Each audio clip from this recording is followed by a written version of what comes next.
Copyright disclaimer under Section 107 of the Copyright Act of 1976. Allowance is made for fair use for purposes such as criticism, comment, news reporting, scholarship, and research. Fair use is a use permitted by copyright statute that might otherwise be infringing. Nonprofit, educational, or personal use tips the balance in favor of fair use. Action. At the Federal Correctional Complex in Terre Haute, his execution marked the first federal execution in the United States since 1963 and brought a measure of closure to the victims' families and the nation at large. McVeigh's case remains a sobering reminder of the potential for violence driven by extremist ideologies and the profound impact of domestic terrorism. All right, guys, it's time for our subscribers' pick.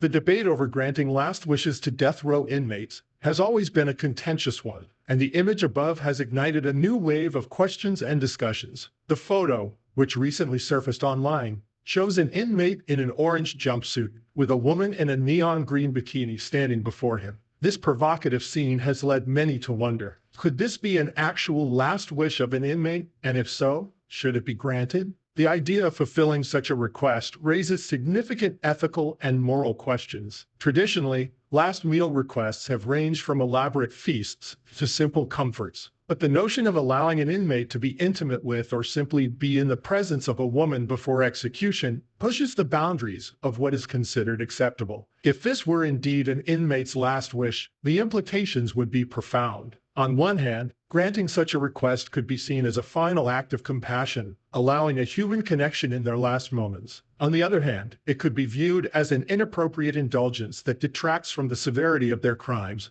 and the justice being served. What are your opinions about granting last wishes to inmates on death rows? Share your opinions in the comment section.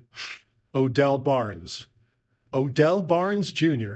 was convicted of a crime that shook the community of Wichita Falls, Texas. In 1989, Barnes was accused of the brutal murder and mistreatment of Helen Bass at her home. The crime shocked the local community due to its violent nature and the impact on the victim's family and friends. Barnes was arrested shortly after the murder and subsequently charged with capital murder and mistreatment. His trial was highly publicized, with the prosecution presenting strong evidence linking Barnes to the crime scene. In 1990, he was convicted and sentenced to death. As Barnes's execution date approached, he made a final wish that was both poignant and symbolic. Instead of requesting a traditional last meal, Barnes asked for justice, equality, and world peace. This abstract request reflected his philosophical stance and his desire to address broader societal issues, rather than seeking personal comfort or satisfaction in his final moments. However, Barnes's wish for justice, equality, and world peace was not granted in a literal sense, as it represented an aspiration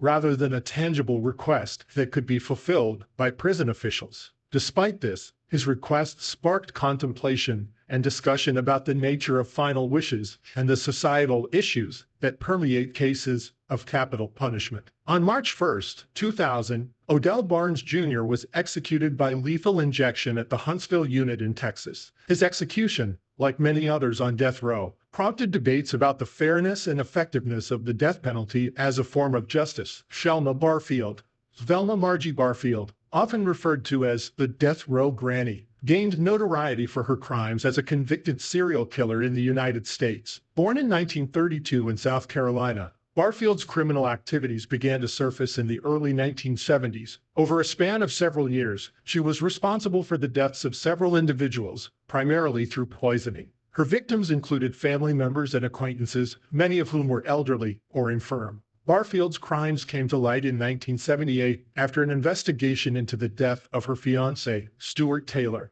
Authorities discovered that Barfield had poisoned Taylor with arsenic in an attempt to cover up thefts from his bank accounts. This revelation led to further investigations, revealing a pattern of arsenic poisoning in other deaths linked to Barfield. In 1978, Velma Barfield was arrested, and in 1979, she confessed to multiple murders. She was convicted of the murder of Stuart Taylor and sentenced to death. Barfield's case garnered significant media attention due to her status as a woman and her unexpected role as a serial killer. As her execution date approached, Velma Barfield made a surprisingly mundane final meal request: a bag of cheese doodles and a can of Coca-Cola. This choice of snack, known for its simplicity and everyday appeal, starkly contrasted with the gravity of her crimes and her reputation as a serial killer. The request humanized Barfield in the eyes of some, prompting reflection on the banality of her final moments, despite the heinous nature of her crimes. On November 2, 1984, Velma Barfield was executed by lethal injection at the Central Prison in Raleigh, North Carolina. Her execution marked the end of a tumultuous legal battle and brought closure to the families of her victims. Victor Feguer.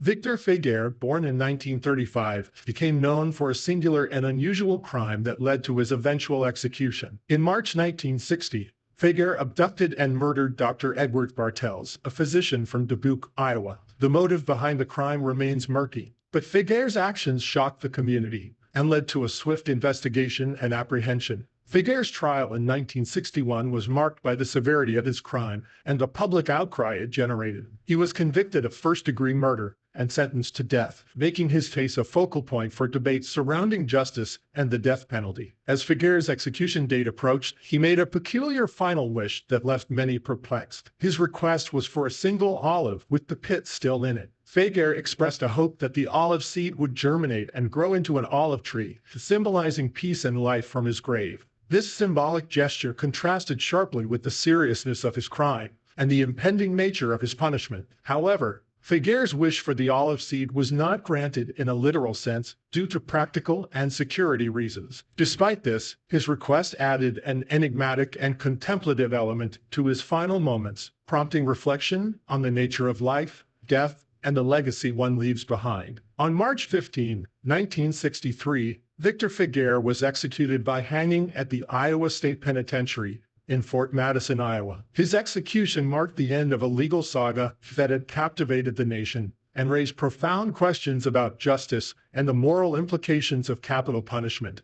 Aileen Wuornos. Aileen Carol Wuornos was born in 1956 in Rochester, Michigan. Her early life was marked by instability and hardship, including allegations of abuse and abandonment. Wuornos's troubled upbringing laid the foundation for a tumultuous adulthood characterized by criminal behavior and violence. Wuornos's criminal activities came to public attention in the late 1980s when she was arrested for a series of murders committed in Florida. Between 1989 and 1990, Wuornos killed 7 men, primarily by shooting them at point-blank range. Her victims were mostly middle-aged men whom she claimed had solicited her for sex, leading her to perceive the killings as acts of self-defense. In 1992, Aileen Wuornos was convicted of 6 counts of first-degree murder and sentenced to death. Her trial and subsequent legal proceedings drew significant media attention, with debates focusing on her troubled past, mental state, and the ethics of capital punishment. As Wuornos's execution date approached, she declined a special last meal and instead requested a cup of black coffee. This simple request, devoid of extravagance or indulgence, reflected Wuornos's calm demeanor and acceptance of her fate, despite the severity of her crimes. On October 9, 2002, Aileen Wuornos was executed by lethal injection at the Florida State Prison in Rayford, Florida. Her execution marked the end of a controversial case that had captivated the nation and sparked debates about the motives behind her crimes and the appropriateness of the death penalty. And that's all for today. Thanks for joining us.